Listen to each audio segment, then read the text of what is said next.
Greetings and welcome to Informal Logic, personal attack in argumentation, also known as the ad hominem. Greg Curry said, didn't get the 30-minute countdown? No worries, let's get into it. Indeed. That said, let's get into it. And starting with the nature of the abusive attack. The abusive ad hominem argument is the direct attack on a person in argument, including the questioning or vilification of the character, motives, or trustworthiness of the person. This type of argument shifts focus from the issue to the individual, targeting their personal integrity. The attack often alleges the arguer is dishonest, unreliable, or lacks credibility. It is characterized by its focus on bad moral character generally, or bad character for truthfulness. So an abusive ad hominem attacks the person, not their argument. So we'll learn there's going to be several types of ad hominem argument, but the abusive attack is the one that attacks the person, not the argument. A classic example of an abusive attack. Richard Nixon's statements on foreign affairs policy in relation to China are untrustworthy because he was forced to resign during the Watergate scandal. This argument uses past conduct, Watergate, to discredit a specific unrelated argument, foreign policy. The premise, Nixon's resignation, is used to attack the source's trustworthiness, not the content of his statements. For those that probably don't remember, Nixon resigned before the inevitable impeachment. This is a fallacious transfer of discredit from one domain to another. So again, the unrelated argument was about the misconduct discovered in the Watergate scandal. The foreign policy was the issue at hand. So the transfer of discredit from one domain to another, the discredit from his Watergate scandal somehow made it to the unrelated argument of foreign policy. So the fallacious transfer of discredit. Wow. So that's a nice way to sum it up. A personal flaw does not logically invalidate an argument's substance. So there it is. And Craig Carey says, not just thoughts for law, but how you live your life. Indeed. Indeed. This is how we make decisions. These are the maxims, the reasons for our actions. And they're based on these principles because, if you want to say the logic is the best way to distill these types of behaviors, then the informal logic is a way that we actually communicate these types of behaviors that we're expressing anyways. But I digress. Let's continue. So when is an attack not an ad hominem? So here we have a quote from the book. He has the weird sincerity of the intellectual sociopath, convinced that when he speaks, truth is an opinion, but convenience is an imperative.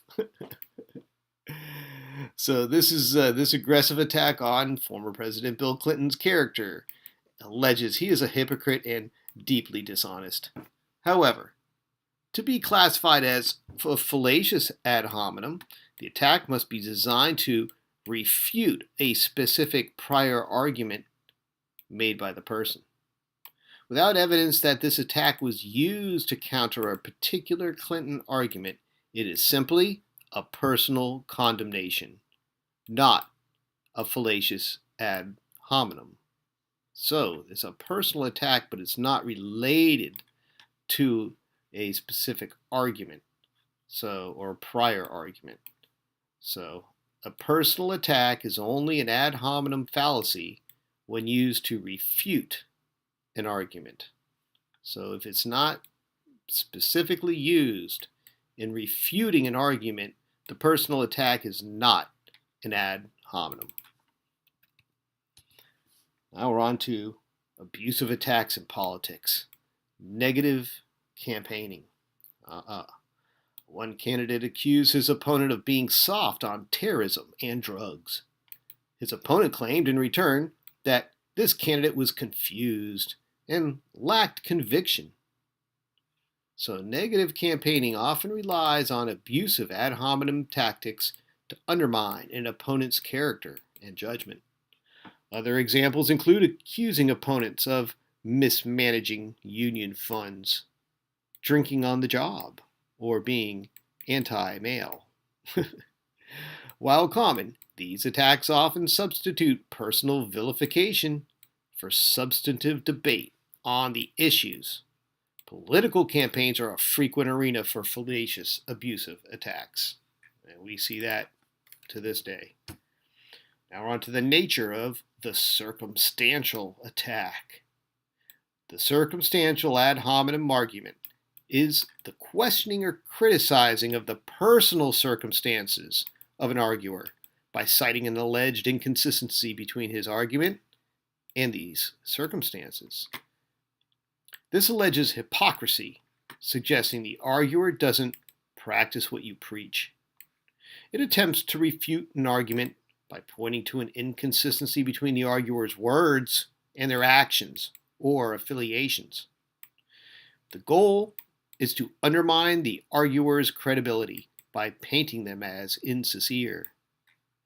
A circumstantial ad hominem attacks an arguer's perceived hypocrisy. So again, this is something that is about an arguer's perceived hypocrisy, not directly to the argument or the issue at hand. Classic example of a circumstantial attack.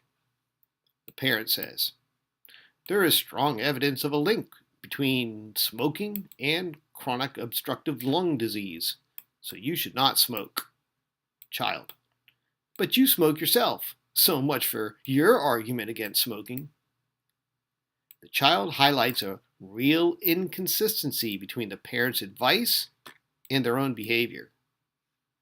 This attack questions the parent's personal advocacy of the conclusion, not the conclusion itself. Smoking is unhealthy. So, see, the attack questions the parent's personal advocacy of the conclusion, not the conclusion itself. Just because there's a personal judgment or advocacy of the conclusion does not change the validity of the conclusion. The fallacy lies in using this personal inconsistency to dismiss the entire argument. An arguer's inconsistency does not automatically make their claim false. So, he without sin can cast the first stone. As you see here, it goes both ways. However, the fallacy lies in using a personal inconsistency to dismiss an entire argument. So that's your circumstantial attack. And let's see here. I have a excellent. Glad you made it. I know the notifications didn't go out. We're getting a little shadow banned here. I think that last one might have had some a little bit shifty kind of stuff for the YouTube algorithms. But hopefully, yeah, please everyone smash that like. It's definitely a good topic that everyone needs to be aware of. Again, the less people know about the laws of logic, the easier they are to control with the fallacies. So let's continue here. We're on to the classical hunter example. A hunter is accused of barbarity for his sacrifice of innocent animals to his own amusement or sport in hunting. His reply to his critic, Why do you feed on the flesh of harmless cattle? This is a classic example of a circumstantial ad hominem, attempting to expose a critic's inconsistency. The reply fails because there is no logical inconsistency between eating meat and condemning hunting for sport. The hunter's rejoinder is a weak argument that avoids addressing the substantive ethical issue of hunting for amusement. A claimed inconsistency must be logically sound to be a valid criticism. Logically sound, so it must be something that can be used in a valid context when being used as a criticism. So a claimed inconsistency must be logically sound to be a valid criticism.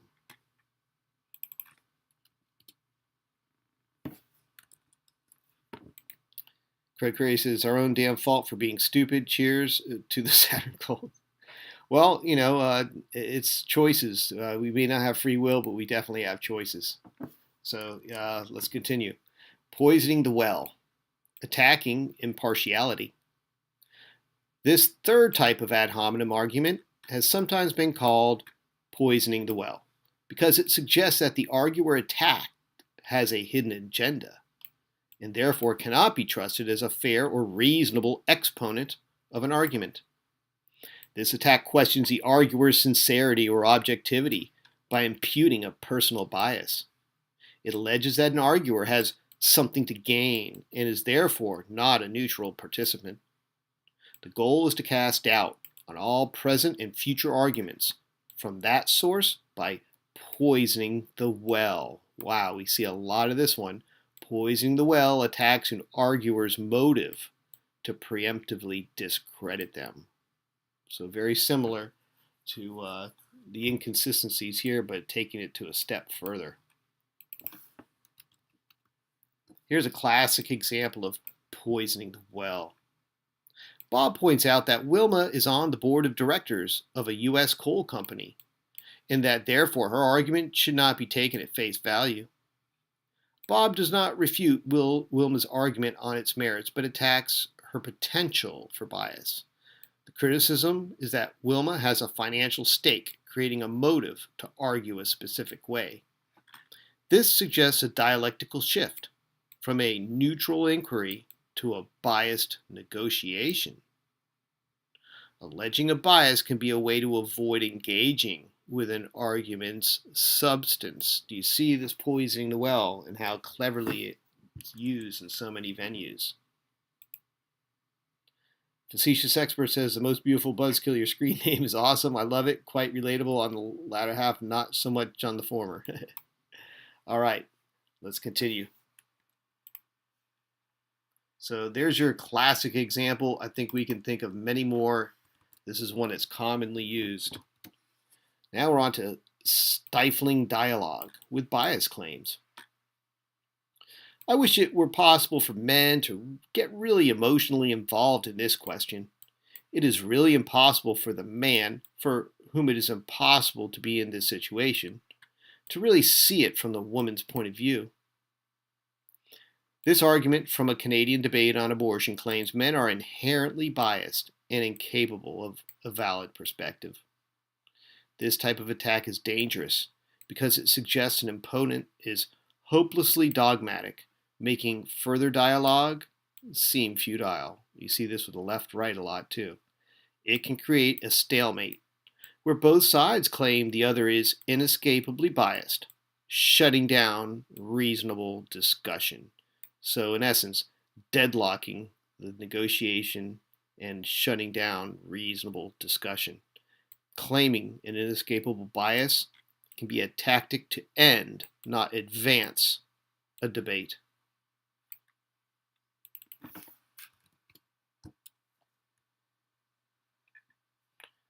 The you too rejoinder, tu quoque, where a personal attack is initiated by one party.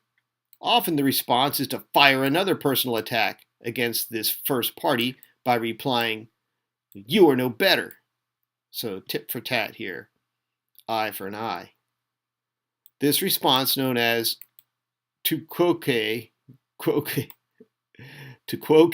you too, is a counterattack rather than a defense. It attempts to shift the burden of proof back to the original attacker by highlighting their own inconsistency. You see a lot of this with inconsistencies. What's the inconsistency? Is when we're breaking the rules of formal logic in our informal logic arguments. This often leads to a dialectical shift, turning a critical discussion into a personal quarrel. The "you too" reply escalates conflict without resolving the original argument.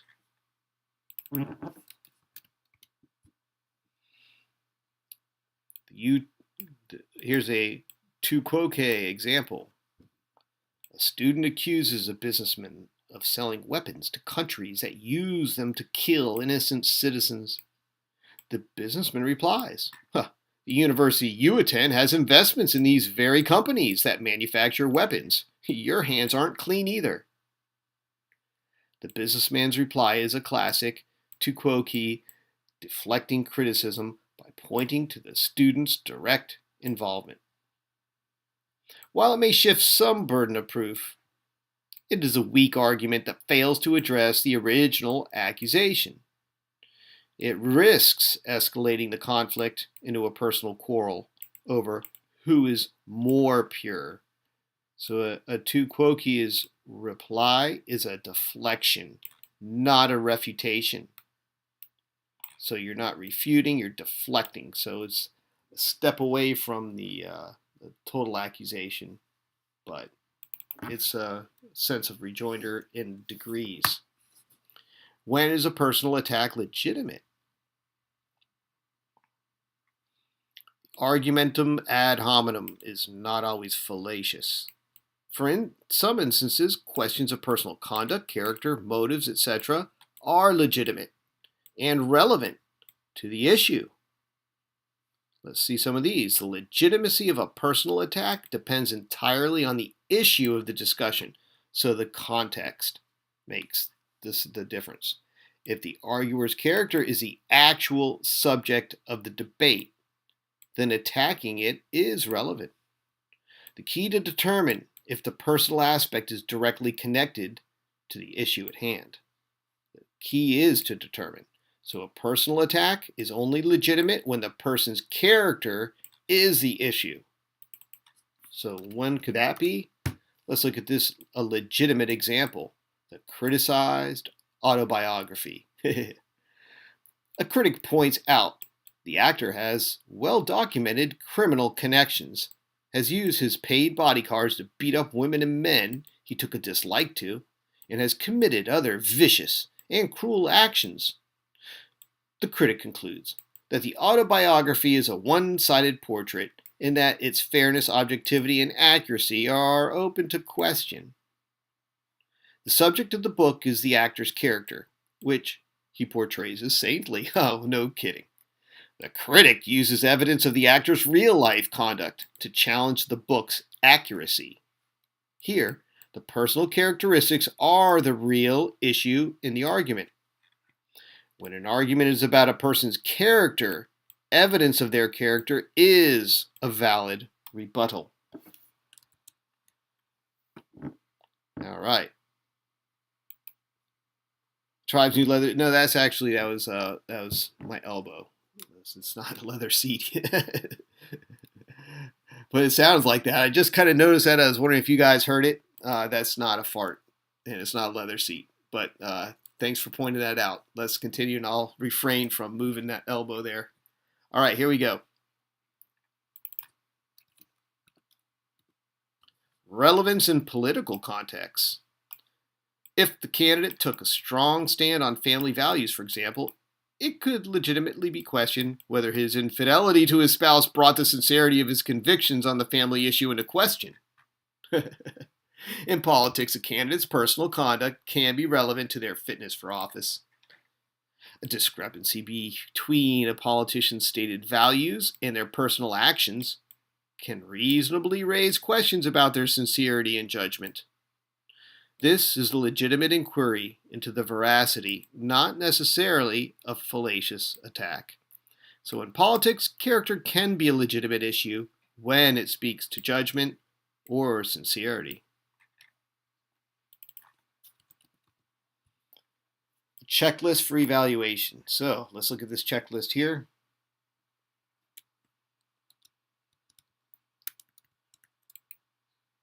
Yes, yes. Thanks for the feedback. That's why we do these live streams. Imagine if I went and did the whole series of these. By the way, we're coming near the 100th edition of American Jurisprudence on this channel here. I was noticing that the playlist is getting pretty full there.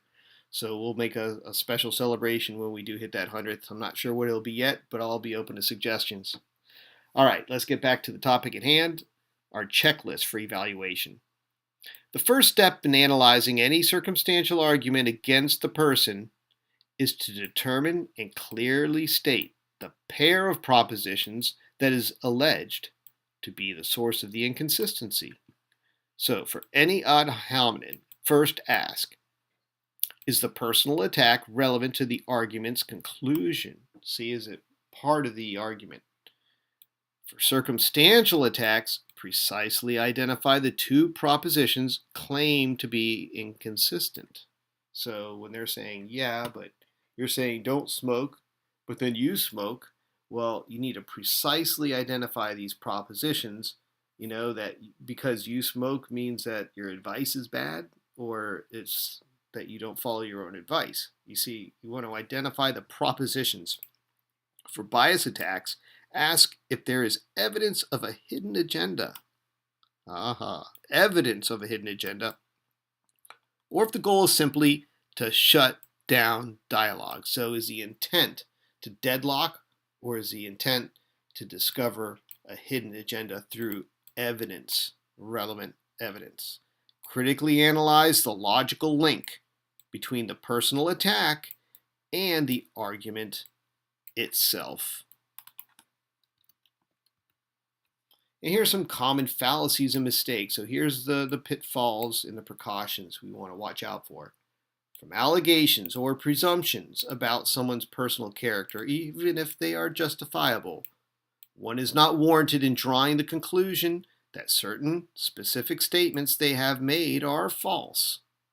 So, failure of relevance. The attack has no logical connection to the argument's conclusion. Overreaction. Dismissing an entire argument based on a minor or irrelevant personal flaw. And stifling dialogue. Using a bias attack to declare an opponent hopelessly biased, ending all reasonable discussion. So, as you see here, these two here are about deadlocking the argument. The failure of relevance is something where the attack has no logical connection to the argument at all. So it's a distraction. The greatest danger of ad hominem attacks is that they destroy productive dialogue, as we see right there. Those are the common fallacies and mistakes involving the ad hominem. So now we're on to our conclusion. The argument against the person is not always logically unreasonable or fallacious. But when it is wrong, it can be a dangerous and very serious error. The core challenge is distinguishing between legitimate criticism of character and fallacious personal attacks. Context is paramount. The relevance of a personal attack depends entirely on the issue being debated. And I think as the great debater Jesse Jackson said, that content without context is pretense. Because these attacks are emotionally potent and can derail reason, they must always be approached with critical vigilance. The legitimacy of a personal attack is the exception, not the rule. Its danger to reasoned dialogue is constant. So the critical vigilance is the takeaway here that we must always exercise to prevent the dangerous and serious errors that can come from the misuse of ad hominem arguments. And with that, it takes us to the conclusion here. So you said it caught my attention because I use transcripts from your videos to train AI model. It should be a fun one to launch publicly. Yeah, indeed, if it could keep up. Appreciate that one. And indeed, if there's one thing I wanted to mention too is that YouTube was saying something about encouraging members only live streams and things like that to try to boost the channel. And being I'm so shadow banned as it is, I thought it might be good to go along and entertain our generous corporate sponsors here and go along with one of their suggestions. So I opened up the that I guess the real low tier membership there for that, and if I see anyone sign up for that, then I'm going to open up some live streams where we can invite panelists and talk about some of these things to the members only. And if that works out good, maybe open it up, release it publicly afterwards, and see how that goes. But just to test it out, and hopefully it'll help. At least just from doing that, it might help the algorithm launch us into more and get the word out a little bit more. I think the more this kind of information gets out, the better everyone gets along and the bit more civilized everyone can act with each other out there, because these days it seems that logic has really taken a back seat and not for the good. Well, with that said, I'd like to thank everyone that's come here tonight to definitely spread the word, try to exercise some of the things we learned, and I hope to see you all on the next one. Peace out.